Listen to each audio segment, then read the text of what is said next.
the Mughals, glory, power and plunder. 5 centuries ago, India, rich, diverse, divided, became the dream of a young Central Asian prince, Babur, descendant of Timur and Genghis Khan. In 1526, he crossed the Khyber Pass with 12,000 men and guns unknown to Indian armies. At the First Battle of Panipat, Babur defeated Ibrahim Lodi and founded the Mughal Empire, a new power that would shape India for 300 years. Babur's grandson Akbar turned conquest into governance.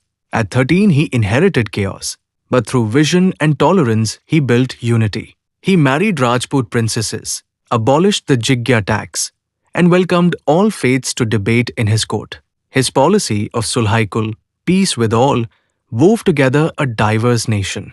He reformed revenue through Raja Todar Mal and the Mansabdari system, making the state efficient yet immensely wealthy. Trade flourished, art and architecture blossomed, but peasants bore the burden of taxation. Akbar died in 1605, leaving an empire richer than any in Asia.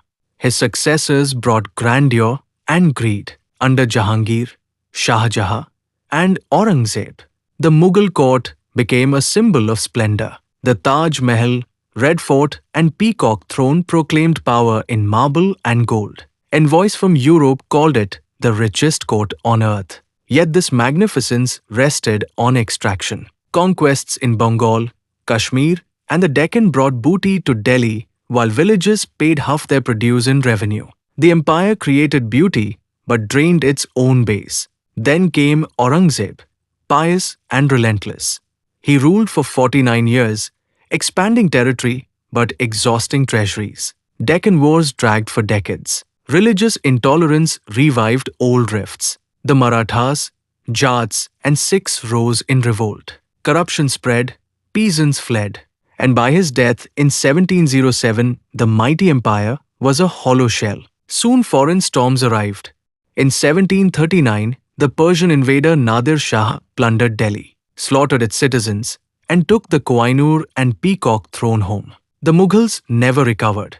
Afghan raids followed, and from the coast, the British East India Company mastered a new kind of plunder through trade, tax, and treaty.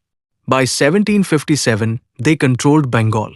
A century later, the last emperor Bahadur Shah Zafar was exiled after the 1857 revolt. 300 years of Mughal rule ended with a poet in chains, yet their legacy endures.